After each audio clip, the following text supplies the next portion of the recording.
Good afternoon, everyone. I want to say thank you for coming to our Arlington Court 17th annual Black History Program. And our theme this year, if you look at your program, it's Sankofa, the Sankofa bird. And it says, go back to fetch it. The Sankofa bird reminds us that we must continue to move forward as we remember our past. And at the same time, we plant a seed for the future generations that comes after us. That is the Sankofa bird. And with all that saying, I want to say welcome to our Black History Program. I had a lot of the residents say, oh, why did y'all wait till March? Black History is in February. Well, we know as a people that we celebrate it every day. And because we got installed as your new officers in January, it takes a lot of commitment, a lot of time, and a lot of planning to put this together. So that's why it was delayed. So we hope that you enjoy what we put together, and you leave here a little enlightened, learn a little bit more about our culture, ourselves, and our people. So right now we're going to have Miss Gwen come with our icebreaker. Okay, you gotta listen now. We're looking for a perfect makes his own bed, cleans his room, works sincerely, does not touch alcohol, helps in the kitchen, does not indulge in nightlife, is always punctual, prays daily, reads, hits the bed at 9 p.m. sharp. Tell me where this perfect man is at. Don't all say it at once. Where is this perfect man? Yeah. Mr. Guy said here he is on the end. He's the perfect guy. Well, where do you find such a guy? And I know everybody is looking for one. Oh yes, he's been born. Tell me where he's at. Any ideas? Anybody got any ideas? Well, do you really want to know where yes, he's at? Miss Barbara, what's your idea of the perfect man? Oh, she's saying God, Allah is the perfect man. He is, but not in this case, sister. All right, y'all keep guessing. You got 2 more guesses. Don't everybody holler at the same time. Must be Sam Cooke.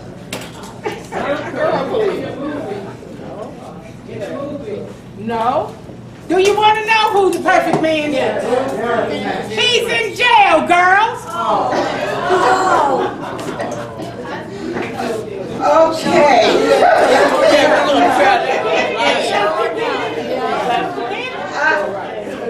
You might have to explain that one a little more, Miss G. Okay. Can we all, those that can't stand or want to stand, we want to sing the Black National Anthem. Just one verse. All right. Lift every voice and sing till earth and heaven ring, ring with the harmonies of liberty. Let our rejoicing rise high as the listing skies. Let it resound as the rolling sea. Sing a song full of the faith that the dark past has taught us. Sing a song full of the hope that the present has brought us. Facing the rising sun of our new day begun. Let us march on till victory is won. Thank you. We have Mr. K. Cool. Mr. K. Cool, come and take us down memory lane, remembering the past.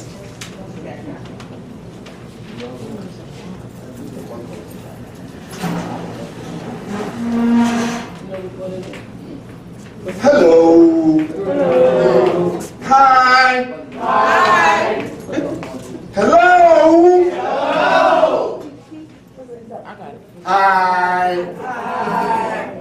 Yeah, once again, we are in the memory lane. Once again, we're in the memory lane. The annual history program that has a tendency to awaken us. The theme couldn't be anything better than this, Sankofa. Just to throw a little bit more light on what the President has already mentioned. Sankofa is a mythical bird in Akan tribe in Ghana, in West Africa. Now, you see the bird supposed to be moving forward, but turn all the way back to pick an egg. The egg is sanctimonious. The egg is precious in all sense of human development. It has to be handled with care. It's really signifying the values that we need to internalize, and especially from what our ancestors left for us. So anytime we tend to remember our ancestors, we think of their positive contribution to their generation and the generations unborn. Who were we? Who were we?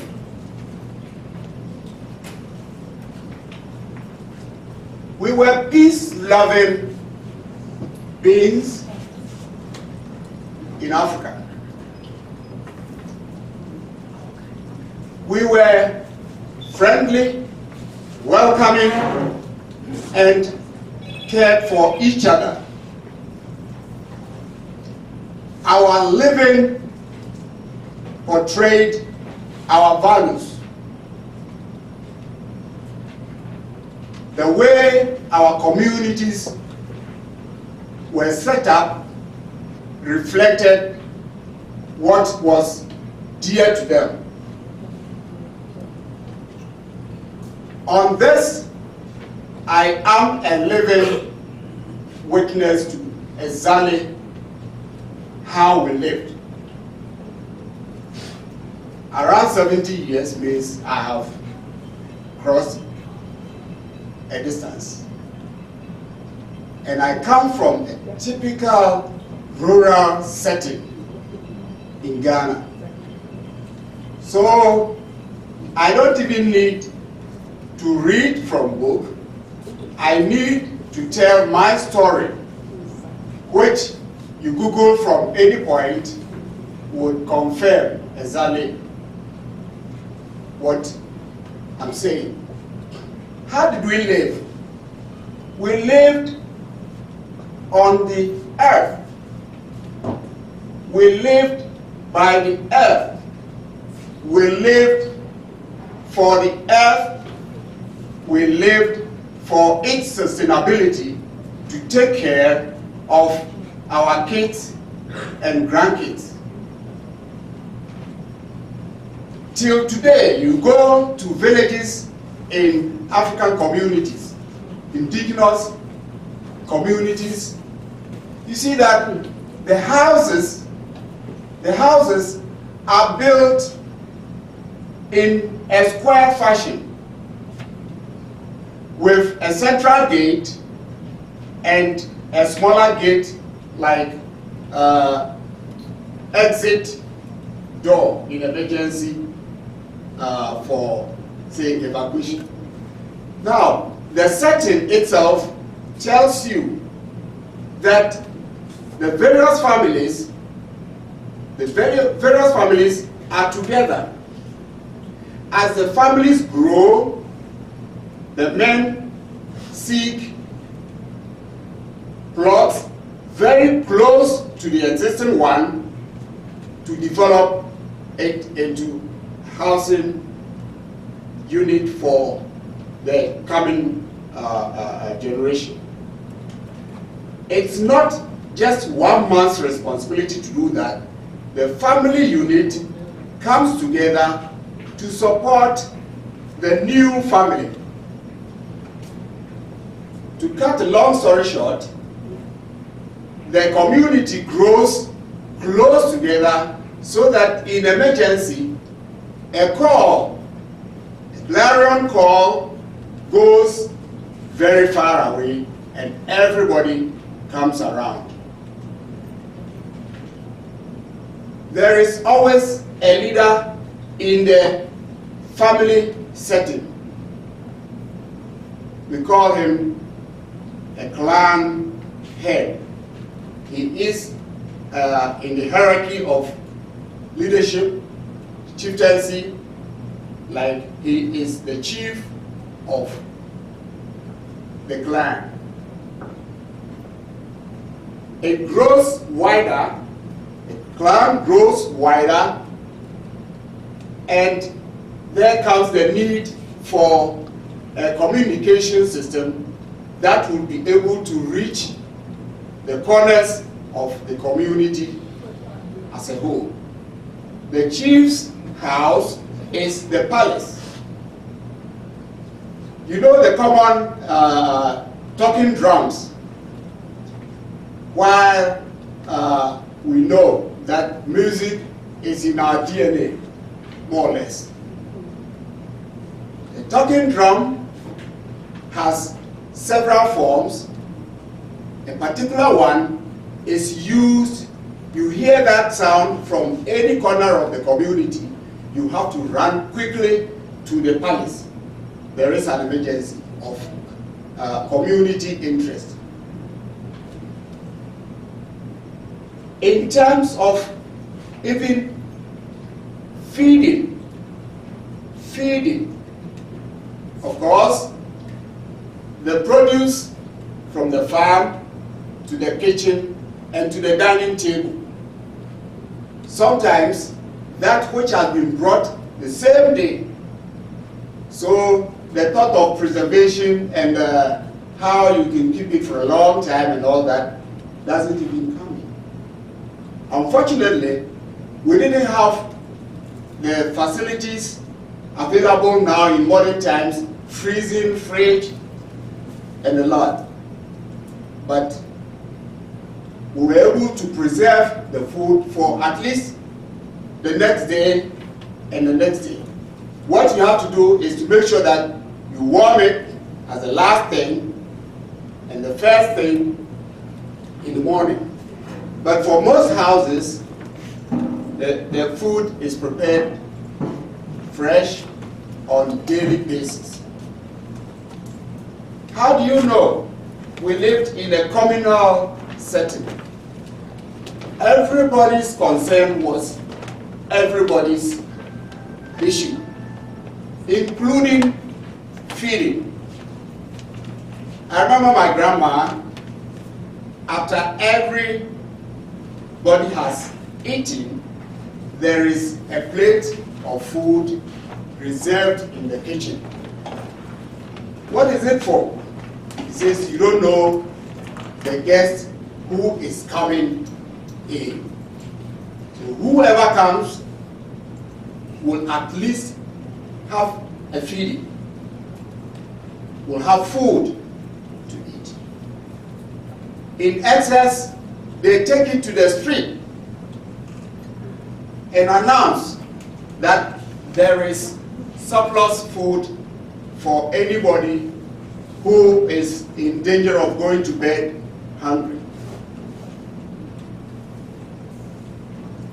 The activities were enough for about 1 week gym in a day for the average African. So we didn't need any special gym. The farms were as far as the population is. Because as the family grows, acquisition of the land becomes important, and people have to walk further to get to the farms. And everybody is involved in the farming activities. The man, the wife, the nephews, the nieces, everybody has a role to play. What kind of food? What kind of food? You see, the elders learn by experience. They learn by experience. Over time, they are able to determine that this food item is good for this particular time, this food item is not good for this particular time. They determine it over time. Because people eat it, and from the experiences, unlike present time, where there is a whole research program here and there to kind of accelerate the outcome of what we do. There, it's through human experiences.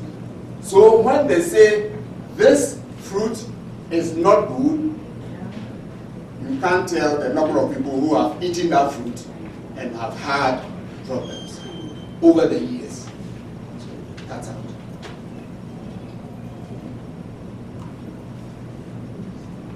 Security in terms of disasters.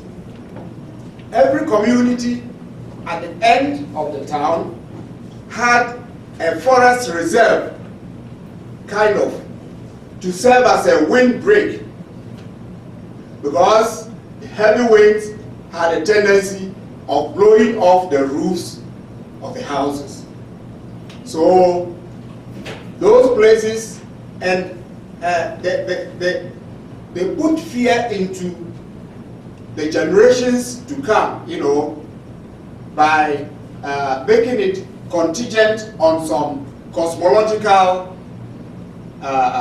reason. Don't do this. If you do this, this is going to be the outcome. And those days, those things worked. They worked because your elders have told you so. When the wind blows, the forest takes the force of the wind, and saves the roofs from being blown off. I'm talking about those days, 50 years, 60 years back. What do we see now? In the name of modernization, I'll give a typical example. My grandfather was in sawmilling. Some of the hardwood takes about a week for about 4 people to cut it down. One particular one of very much value outside, especially in European countries and other places. We call it odum. It's so hard, and they work at it for this number of days, get it down, and use manpower. They dig a hole underneath, somebody will be in the hole, another will stand on top, and they will use the saw to make the boards. You can imagine the number of days, weeks, and months before they can completely saw the boards. What do we see now? Modernization has developed chainsaw. So what takes 4 people days to cut down, it takes one person about 20 minutes to cut that tree down. He chops it into pieces and saws it. In a matter of a few days, the whole tree is done. It's sold. That tree takes about 120 years to mature to that point. The next week, he goes to another tree. He goes to another tree. Another person starts from another end. The result is that those reserves have been invaded and degraded to a point that when there is any strong wind, we talk about natural disaster. What is natural about that? You build a house, protect it with trees, then you cut the tree down. The tree was supposed to take the wind, the force of the wind. You cut it down, so when the wind comes, it blows off your roof. And you say it's natural disaster. It's no natural disaster. Population creates its own problems. Don't build in this waterway. The place becomes so commercial that people will fill the waterway in dry season and build there, defy everything. So a few years after, the water decides to claim its territory. There's flooding and the whole building is washed away. You call it natural disaster. That's no natural disaster. What are we learning? What are we learning from those values of our elders? Love for each other and protection of each other. These things have been passed on orally through proverbs and storytelling. Just mention it. Mention it. If you want to be free, make sure the rules of the community, the rules that keep the community intact, protect and make sure that everybody is taken care of, are in place and are conformed to. I taught in a school in Nigeria. The motto of the school is freedom is self-discipline. I did not understand it. I was there for 8 years. Left. After so many years, I saw current events and I reflected on that motto. Freedom is self-discipline.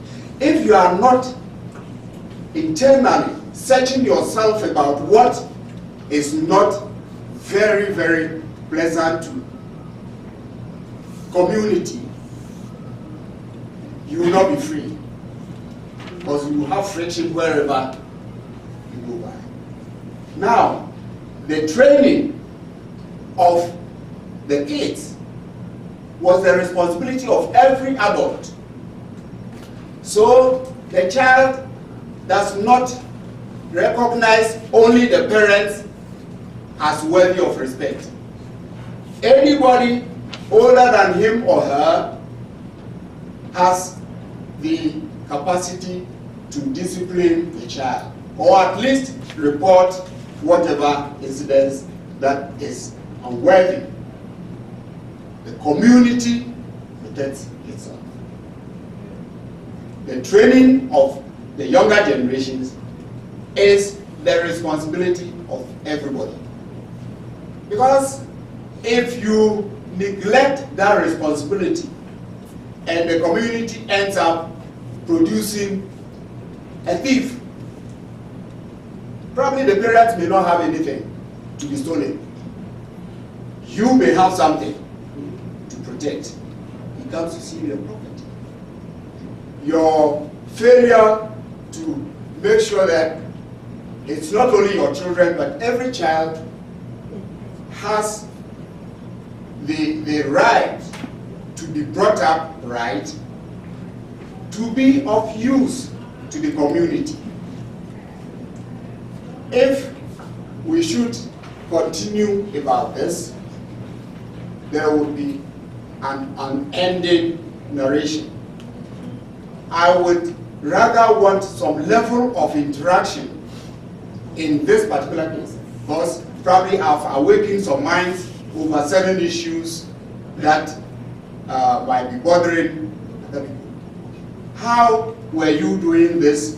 Why was this done? I am not saying that going back for the values means everything that was done in the olden days was right. They say we were idol worshippers and all that. But anything that has a name exists. Anything that has a name exists. Even there are intangible things we have faith in, we believe in, that it exists. Our people knew God. In every place, God settled people and gave them a language. God's name is there. In my language, we call God Nyame. In Ghana, there are about at least 30 languages. Each one has a word for God. Nobody came to Africa to teach us about God, to give a name to God. We knew it. The libation is poured, yes. But what happens is everything is referenced to the creator of heaven and earth. Everything within is his creation. And therefore, in appealing to your ancestors to guide you through the rough edges, you consult God. You consult God to help you seek that assistance from your ancestors.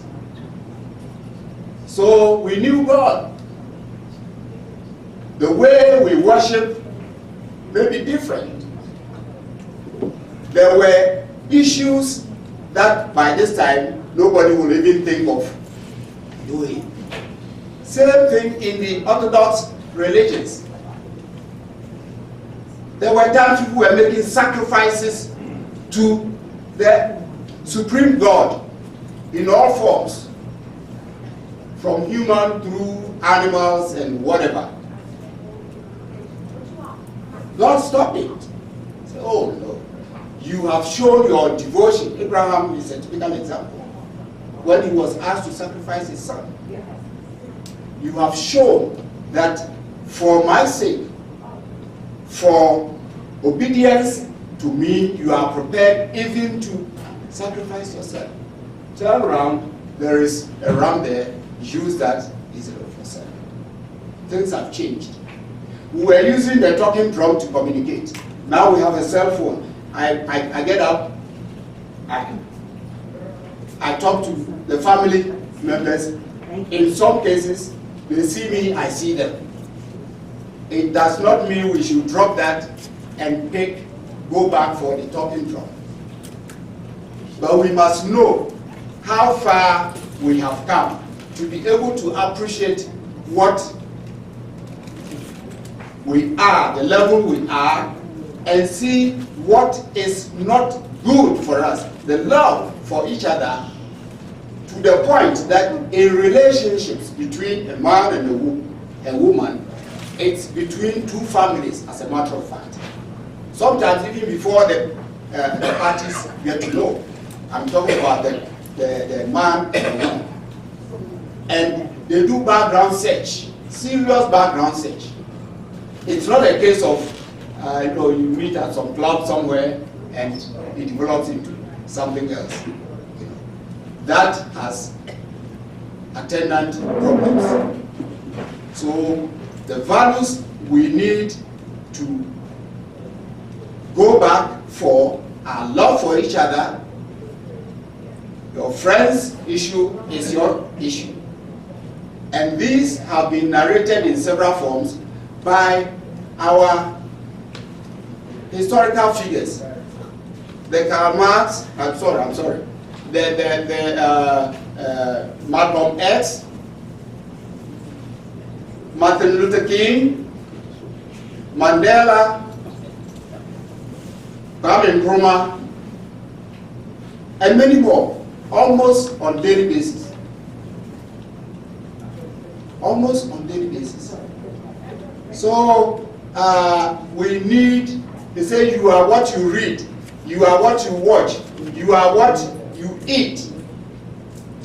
So we have to look back and see why our ancestors, they may claim from the family we have some inherent diseases, but you have to give expression to it for the disease to be able to show. If you suppress the environment that enhances the development of that disease will not be in any position to control it, to normalize.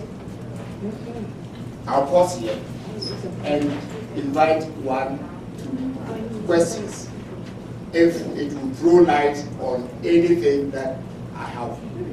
The Pandora box, if it is, then I'll open. Okay. Thank you, thank you.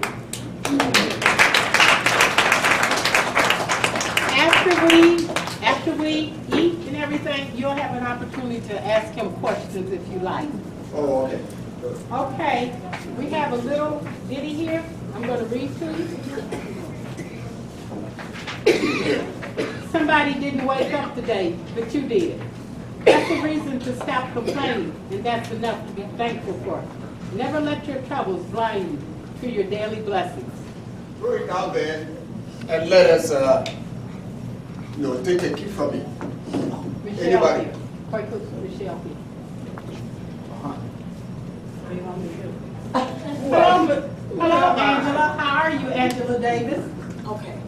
Hi, I'm Angela Davis. I'd like to tell you a little bit about myself. As soon as I put my glasses back on.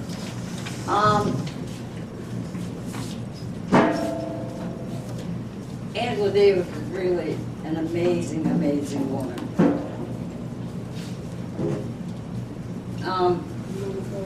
Some of her, I loved her stuff about prisons.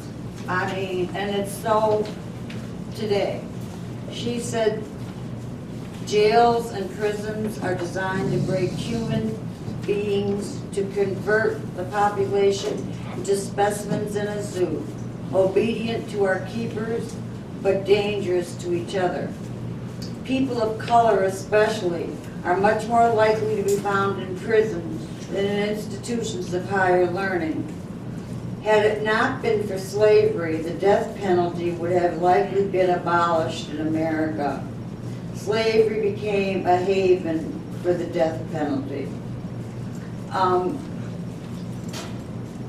involved in the work around prison rights in general because prisons just aren't right. I'm not doing this very good, but You're doing good. You're doing good. I am an activist, author, and American, born January 26, 1944, in Birmingham, Alabama. I decided to teach because I think that any person who studies philosophy has to be involved actively. I received my bachelor's degree at Brandeis University. I then attended graduate school at Humboldt University of Berlin and the University of Frankfurt, earning my degree in philosophy. As a black woman,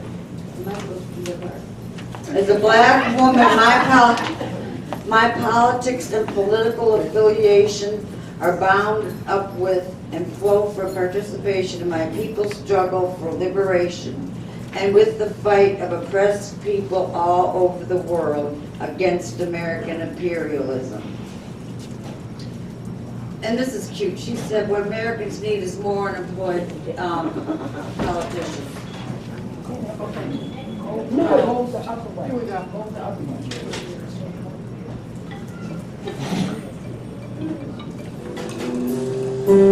way.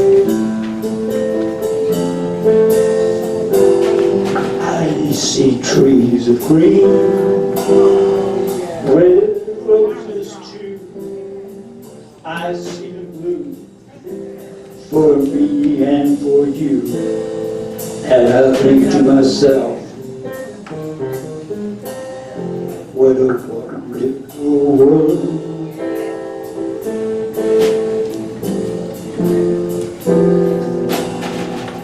I see skies of blue and clouds of white, bright blessed day and dark sacred night. And I think to myself, what a wonderful world. And that's it.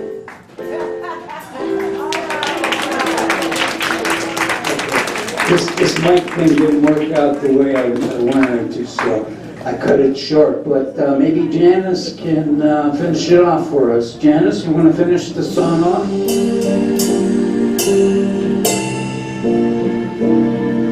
Smile, though your heart is aching. Smile, even though it's breaking. There are clouds in the sky. You'll get by if you smile through your fear and sorrow. Smile, and maybe tomorrow you'll see the sun come shining through. If you don't the light of your face with gladness hides every trace of sadness. All of the tears may be ever so near. That's the time you must keep on trying. Smile. What's the use of crying? You'll find that life is still worthwhile if you just smile.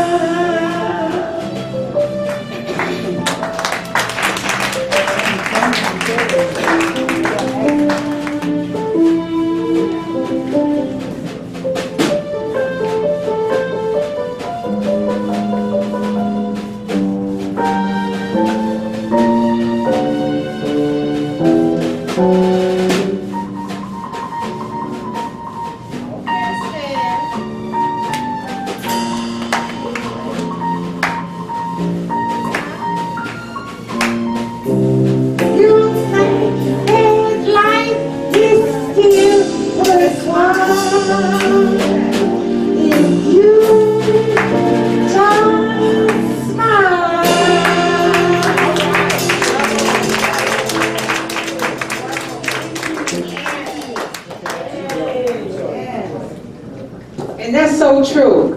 Sometimes when you smile, you just feel a little better. A little light shines, and you shine a little light on somebody else. I mean, it's easy to have a frown, but sometimes it takes effort to do a smile. All right. Thank you, Miss Janice and Stan and Paul. I think we had 3 of them. Did we have 3 of them, Miss Queen? Okay, anybody name one of the who am I's? Miss Kathy? That was the icebreaker. But you know what? You remember that. So I got a little something here for you. All right? Anybody can think of who am I? One of the who am I's. Oh, everybody say Angela Davis. Okay, Louis Armstrong. Come on up, Ralph. All right, Louis Armstrong. And Miss Marilyn, you said, all y'all said Angela Davis at one time. I don't know who said it first. So how you gonna work that? I'm thinking on that one. Choose a number between 1 and 5. All right. How many people said Angela Davis? Okay. 2, 3. Ms. Gwen, I'm gonna let you choose the number in your head. Ms. Pat, come and get your little gift. All right. Y'all need to pay attention throughout the rest of the program. All right. I have a poem I want to share with y'all, and it kind of goes on with Miss Janice just saying about smile. But the name of this poem is called Shine On. Okay. Shine on, daughter of 1,000 generations. Send forth your light into this tired world. Shine on, mother of 1,000 dreams. Tend to those dreams with strength and compassion. Shine on, woman of 1,000 hopes. Show everyone the beauty within you. The beauty that comes from knowing who you are. Shine on. All right. Okay. Next, we're going to have Miss Washington come up and share with us a history of Bronzeville, Milwaukee. Can we give her a round of applause? Y'all can clap.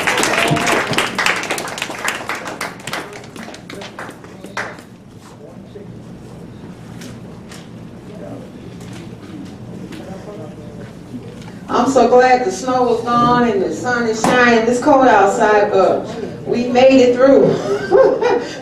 Yeah, we made it through this winter, boys. That's okay. I usually got it. Oh, Okay. I'm sorry. That's okay.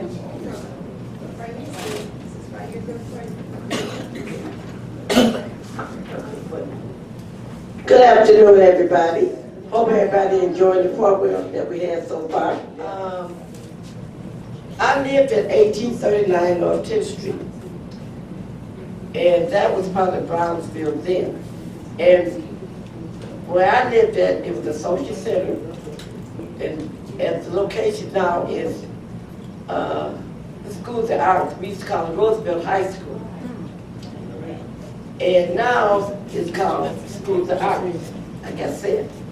And the social center that was there long years ago, people used to go there on school days, after school, to have a good time.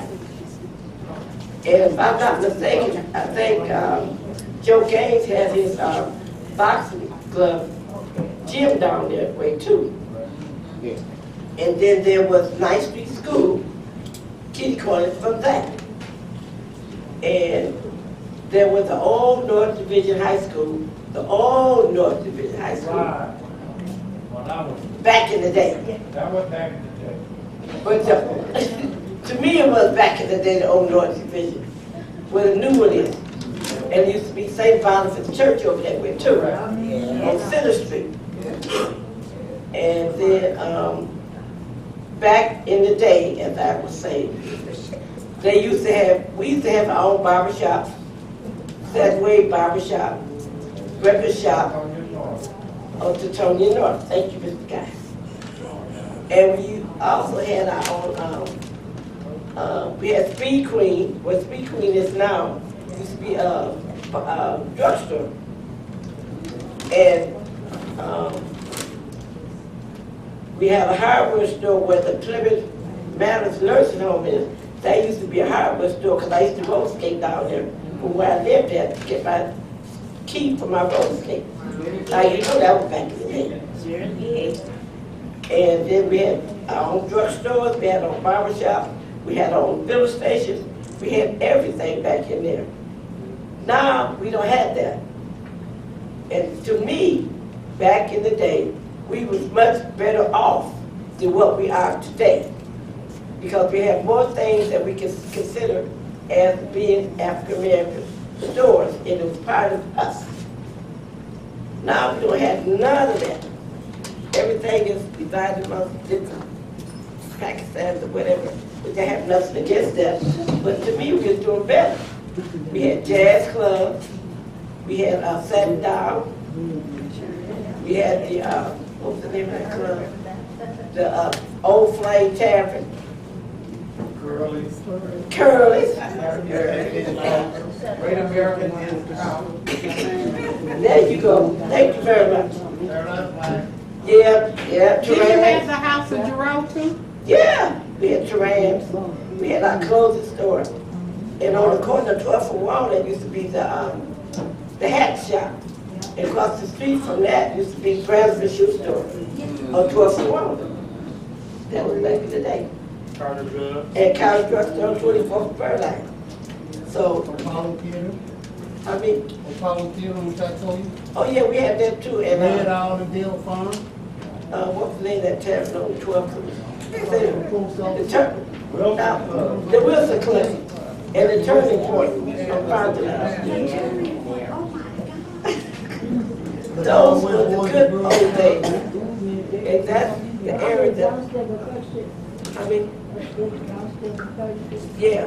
And then we had our own brewers. And the good beer was the Miller High Life. Because my grandmother and her little group used to get together with that old stinky cheese, all-head cheese, and Miller High Life. And we had our own brewers, and it was Pabst beer and Black's beer. That, and then they had the Wild Irish Rose. And Thunderbird. Those were the good old days. Mad Dog. There you go. So that's what Brownsville means to me. And to me, those were the best years and the most fun years. We didn't have all this shooting and killing like that now. Friday night fish fry. Okay, Friday night fish fry. And with that, I'm going to Sunday say dinner. this. What about the Sunday dinners with the family? Who? The Sunday dinners with the family, something Oh, you don't do now. and then if you, every Sunday, you have a big dinner with your family. And every Sunday, when they had a big dinner, they would cook like a peach cobbler, a blueberry cobbler. But you had a big dinner with your family on Sunday. And with that, I'm going to conclude with this. What is most precious because it is in the past? What is precious because it is most precious is in the past? Thank you very much. Thank you.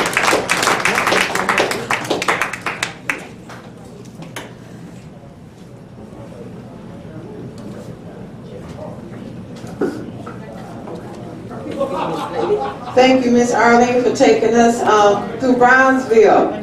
Sankofa, go back and fetch it. In the development, they are trying to redevelop Brownsville.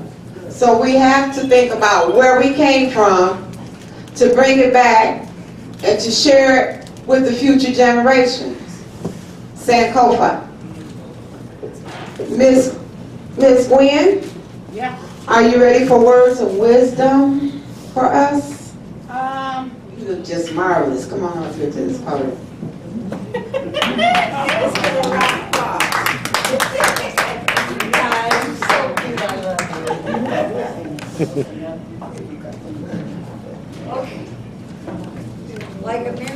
Like American history, years I was a runaway. They saw something in me that I didn't, that caused these loving women to protect me, raise me, and very often correct my behavior. I was spared much drama because of them. One of these great women was Valvoline Hortense Rogers. She won a scholarship to attend Howard University, where in 1946 she earned her bachelor's degree. She went to UW-Madison Law School, graduating in 1956. Okay. Who is that, rap? Of course. Well, you know, when she was a judge, because she was the first to everything. I was in the detention home. She came all the way down to the detention home lunchroom to have lunch with me. Because I knew her since 1965. I went to school with her kids. So that's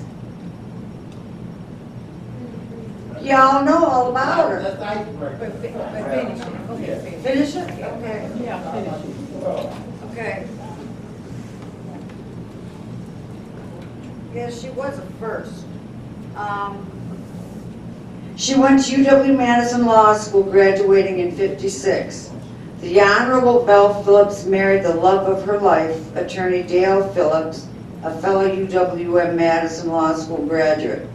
Together, they were the first husband and wife couple to be admitted to the Wisconsin bar. Mr. and Mrs. Phillips had 2 sons, Dale Jr. and Michael. Together, the couple became locally active in the NAACP. They supported a City of Milwaukee redistricting referendum. At the time, there were no black members of the Milwaukee Common Council. In 1956, the Honorable Belle R. Phillips became the first African-American member and the first female member of the Common Council. Called aldermen, Mrs. Phillips was given the title of Madam Alderman Phillips. For many years, she remained the only woman and the only black member of that body. A petite lady with much toughness and class among the bigger, burly aldermen, stood out amongst her peers. She was very determined and brave. In '62, the Honorable Belle R. Phillips was the first to propose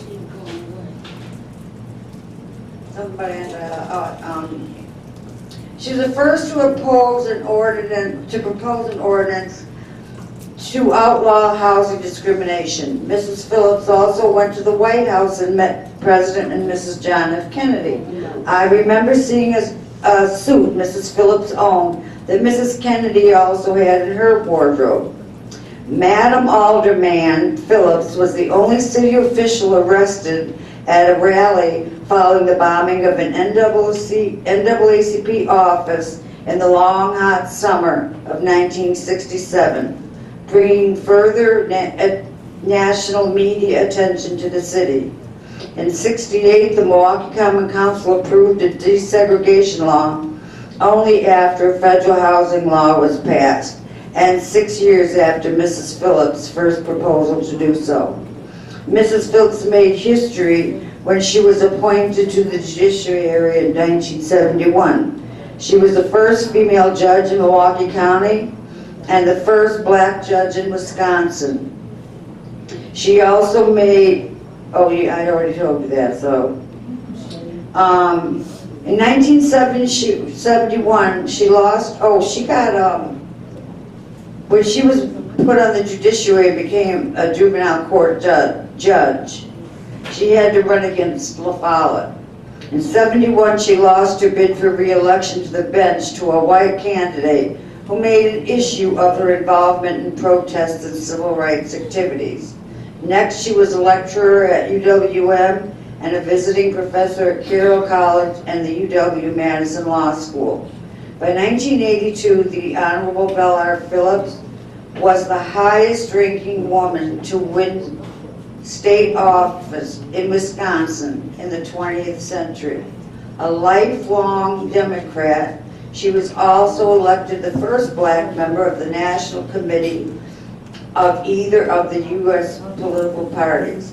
The Honorable Belle Phillips passed away on April 17, 2018. The city renamed 4th Street Belle R. Phillips Avenue in her honor.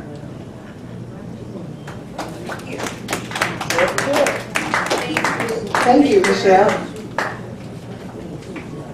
Do we have another, who am I? Yes,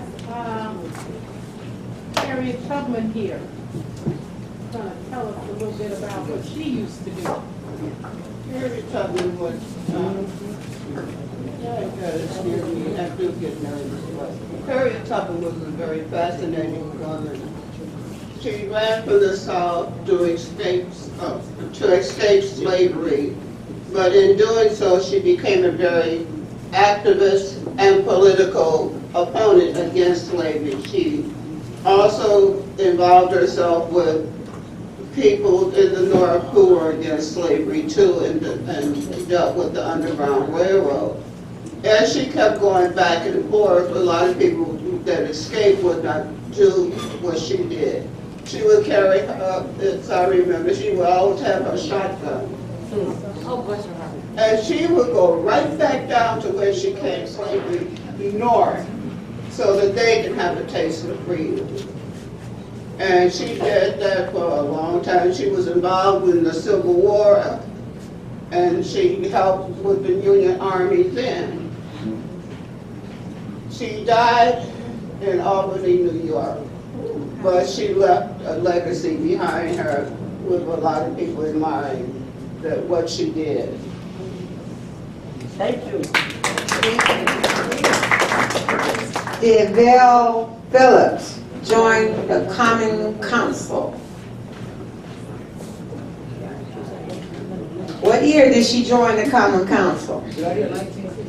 Well, I shouldn't have, but No, you can't answer. You can't answer.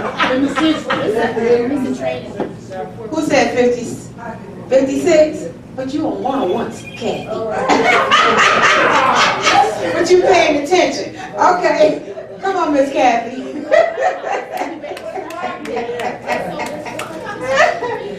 You paying attention. Okay. Next question.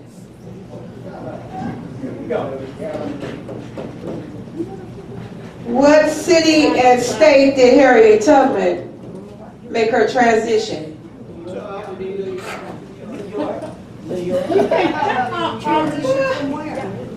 What state and year did Harriet Tubman die?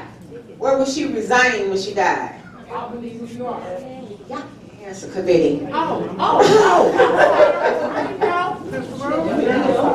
Miss, okay. Albany, New York. Come on up. All right. Okay, y'all paying attention now, huh? Everybody like to get a gift. Yeah. Okay. Here you are, Ms. Rose. Okay. Moving on.